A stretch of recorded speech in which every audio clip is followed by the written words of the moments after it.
আসসালামু আলাইকুম। আমি আব্দুল বারী রবিন। আমি একজন ইন্টারন্যাশনাল স্টুডেন্ট, বর্তমানে ইউকেতে পড়াশোনা করছি এবং আমি আজকের যে ব্যাপারটা নিয়ে আলোচনা করব সেটা হচ্ছে আপনি একজন স্টুডেন্ট অবস্থায় ইউকেতে কত টাকা ইনকাম করতে পারবেন এবং আপনি মূলত আসলে কি উপায়ে টাকাগুলো ইনকাম করতে পারবেন। আমরা আজকে সে বিষয়ে আলোচনা করব।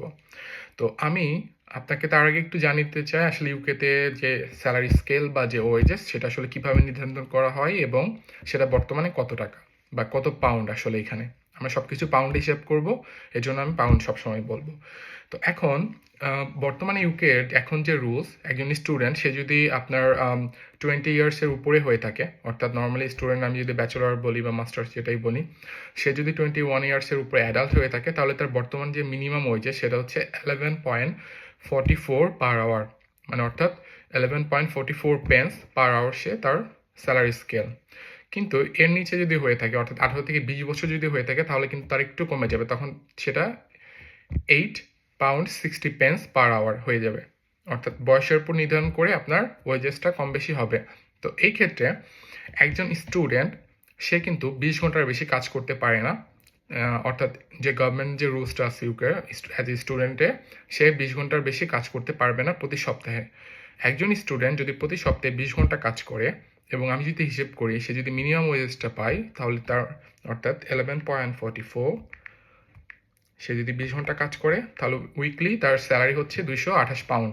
সেটাকে যদি আমি 4 দিয়ে গুণ করি, অ্যাভারেজে সে 915 পাউন্ড স্যালারি পাচ্ছে মাস শেষে। কিন্তু এইখানে অনেক ব্যাপার আছে, অর্থাৎ এটা কিন্তু মিনিমাম ওয়েজেস দিয়ে। কিছু জব আছে যেগুলো স্যালারি কিন্তু তুলনামূলক এটার থেকে বেশি হয়ে থাকে, অর্থাৎ মিনিমাম ওয়েজেসের একটু উপরে হয়ে থাকে। সেই জবগুলোর ক্ষেত্রে আপনি দেখা যাচ্ছে 12 থেকে 15 পাউন্ড পর্যন্ত পেয়ে যাবেন। তো অন অ্যাভারেজ কিন্তু 915 থেকে 950 পাউন্ড একজন স্টুডেন্টে লিগালি ইনকাম করতে পারে ইউকেতে। এখন আপনি যেটা হবে, অর্থাৎ ম্যাক্সিমাম স্টুডেন্ট যেটা করে, যেহেতু এখানে আপনাকে টাকা দিয়ে আসতে হচ্ছে, টিউশন ফিটা অনেক হওয়ার কারণে ম্যাক্সিমাম স্টুডেন্ট 50% পে করে আসে তারা, এবং বাকি যে 50%, অর্থাৎ বাকি 50%-এ সবারই কম বেশি 6 থেকে 7 হাজার পাউন্ড হয়ে থাকে। এইটা এখানে এসে পে করতে হয় বেশ কিছু ইনস্টলমেন্টের মাধ্যমে। সেই ক্ষেত্রে আপনাকে ইউনিভার্সিটি বেশ কিছু সময়ও দিবে, কিন্তু বিষয়টা হচ্ছে আপনাকে যে সময়টা দিবে, আপনি যে 915 পাউন্ড ইনকাম করছেন অ্যাজ এ স্টুডেন্ট হিসেবে, এখন আপনার এখানে যে আপনার বাসা ভাড়া, আপনার খাবার দাবার, আপনার ট্রান্সপোর্ট সব কিছু মিলে অন অ্যাভারেজ কিন্তু 500 পাউন্ড থেকে 550 পাউন্ডের একটি স্টুডেন্টের চলে যায় মিনিমাম। যদি আপনি খুব স্বাভাবিক জীবনযাপন করেন খুবই সাধারণভাবে, তাহলে কিন্তু এটা লাগবেই। এখন বাকি যে 400 পাউন্ড আপনার হাতে থাকবে, এই 400 পাউন্ড দিয়ে কিন্তু আপনি বছর শেষে আপনার ইউনিভার্সিটিতে টিউশন ফি পে করতে পারবেন না। এটাই হয়, বাস্তবতা এটাই। এই ক্ষেত্রে স্টুডেন্টরা যেটা করে, তারা কিন্তু ক্যাশ ইন হ্যান্ড, অর্থাৎ যে পেমেন্টগুলো আপনার হচ্ছে হ্যান্ড ক্যাশে পেমেন্ট করবে, অর্থাৎ আপনার কোনো ডকুমেন্ট বা কোনো কিছু থাকবে না, এনআইয়ের আন্ডারে থাকবে না, এই জবগুলো স্টুডেন্টগুলো করে থাকে। তো এই জবগুলো যে ব্যাপারটা, সমস্যাটা হচ্ছে এই জবগুলোতে আপনার যে স্যালারিটা দিবে সেটা খুবই নগণ্য। অর্থাৎ আপনার যে এনআই জব, অর্থাৎ ওয়েজেস সরকার যে নির্ধারণ করে রাখছে যে স্যালারি স্কেল, এইটার থেকে অলমোস্ট হাফ, তার থেকে বা কিছু বেশি। এটা শুরু হয় 5 থেকে 6 পাউন্ড, অ্যাভারেজ 6-7 পাউন্ড বলতে পারেন, ম্যাক্সিমাম 8-9 বা 10 পাউন্ড পর্যন্ত দিয়ে থাকে। সেটা খুবই এক্সপিরিয়েন্সড বা আপনি কোথায় কাজ করছেন সেটার উপরে ভিত্তি করে। এখন আপনি চিন্তা করুন, আপনি একজন স্টুডেন্ট, আপনি সপ্তাহে 20 ঘন্টা কাজ করছেন, আপনার পাশাপাশি পড়াশোনা করতে হচ্ছে। এই ক্ষেত্রে কিন্তু পড়াশোনা অনেক হ্যাম্পার হয়ে থাকে। অর্থাৎ অনেকে যেটা করে, পাশাপাশি 2টা জব করার কারণে এনআই, অর্থাৎ আপনার সরকারের নির্ধারিত যে জবগুলো, এবং তার পাশাপাশি হচ্ছে ক্যাশ ইন হ্যান্ড, যেটা ইলিগাল একেবারে, আমি এটাকে একদমই সাপোর্ট করি না।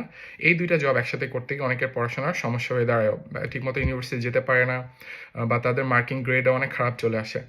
তো এই 2টার ব্যালেন্স করে কিন্তু তারা এভাবে টিউশন ফিও পে করতে হচ্ছে, কারণ আপনি নর্মালি 915 পাউন্ড দিয়ে সব কিছু আপনার দ্বারা সম্ভব না। তো এই ক্ষেত্রে এটা হচ্ছে লিগ্যাল ব্যাপার। এখন তারা আর কি কি করতে পারে স্টুডেন্ট অবস্থায়? অনেকে যেটা করে এই দেশে সেটা হচ্ছে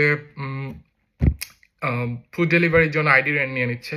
উবার আছে, জাস্ট ইট আছে, ডেলিভারিও আছে। এই আইডিগুলো নিয়ে তারা ফুড ডেলিভারি করে দেয়। এটাও কিন্তু ইলিগাল। অর্থাৎ আপনাকে যদি পুলিশ ধরে ফেলে, হয়তো রিপোর্ট করে দেবে, আইদার আপনাকে একটা বিশাল একটা ফাইন দিবে, যেটা কিন্তু আপনার জন্য কখনোই ভালো কিছু হবে না। কারণ মোটামুটি এখানে সবাই আসে একটা সেটেলমেন্টের জন্য, আর এইটাতে কিন্তু ইন ফিউচার আপনার জন্য অনেক বড় ধরনের একটা সমস্যা হয়ে দাঁড়াবে। এখন এই ব্যাপারগুলো সব কিছু মিলে আসলে আপনি চিন্তা করবেন যে আপনি কি করবেন। কারণ হচ্ছে আমার যেটা সাজেশন থাকবে সবার প্রতি, বা আমি সবসময় আমি যেটা নিজে করি, আমি 75% টিউশন ফি দিয়ে এসেছি এবং বাকি 25% আমি এবং আমার ওয়াইফ দুজনে কাজ করে খুব সহজেই পে করতে পারছি। তো এই ক্ষেত্রে যদি কেউ ব্যাচেলর অর্থাৎ কেউ যদি সিঙ্গেল আসে, এই ক্ষেত্রে তাদের জন্য একটু বেশ কিছু সমস্যা হয়ে দাঁড়ায়, কারণ তাকে একা টাকা দিয়ে থাকা, খাওয়া, গ্রোসারি, ট্রান্সপোর্ট সব কিছু মিলে তার লাইফ সব কিছু মিলে একটু সমস্যা হয়ে দাঁড়ায়, একটু না বেশ কিছু সমস্যা হয়ে দাঁড়ায়। বাট আপনি যদি আপনার ডিপেন্ডেন্ট বা আপনি যদি আপনার স্পাউস বা ওয়াইফ যাকেই বা বাচ্চা সহ আসেন, আপনার জন্য আপনার লাইফটা অনেক ইজি হয়ে যাবে। যখন দুজন কাজ করবেন সেক্ষেত্রে কিন্তু আপনার সেভিংসটা তুলনামূলক অনেক ভালো হবে। হয়তো আপনি একজনের টাকা দিয়ে থাকা খাওয়া করছেন, আপনার সব কিছু হয়ে যাচ্ছে, বাকি জনের টাকা কিন্তু পুরোটা সেভিংস করতে পারছেন। তো এইটাই হচ্ছে মূল বিষয়। আমরা বিভিন্ন ধরনের ভিডিও দেখি ইউকেতে স্টুডেন্ট অবস্থায় অনেক টাকা কামানো যায়, 3,000, 4,000, 5,000 পাউন্ড। টু বি অনেস্ট, এটা কখনোই লিগালি পসিবল না। আপনি যদি ইলিগালি করতে চান, এটা একদম অসম্ভব। আপনি হয়তো বড় জোর মাস শেষে, হ্যাঁ, অনেকগুলো টাকা কামানো যায় মাস শেষে, অনেক পাউন্ড, স্টোনের 2,000, 3,000 পাউন্ড সর্বোচ্চ কামানো যায়, বাট সেটা হচ্ছে লিগাল ওয়েতে না কখনোই, এবং আপনার জন্য এটা কখনোই লং টার্মে ভালো কিছু নিয়ে আসবে না।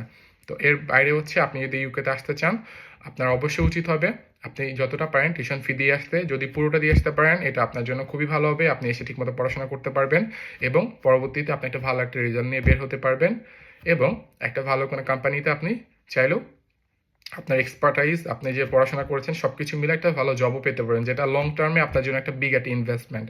তো এই হচ্ছে ব্যাপার। ইউকের যে বর্তমান যে স্টুডেন্ট, যে তাদের যে কাজের নীতিমালা, এটাই হচ্ছে 20 আওয়ার্স পার উইক। তো আপনি সব কিছুই চিন্তা করে এখন ডিসিশন নেবেন যে আপনি আসলে কত টাকা ইনকাম করতে পারবেন। মানুষের ভুলভাল ভিডিও দেখে এত কিছু ইন্সপায়ার হবার কোনো কিছু কারণ নেই, আমি যেটা মনে করি। ধন্যবাদ সবাইকে, ভালো থাকবেন। পরবর্তী ভিডিওতে আবার দেখা হবে। আল্লাহ হাফেজ।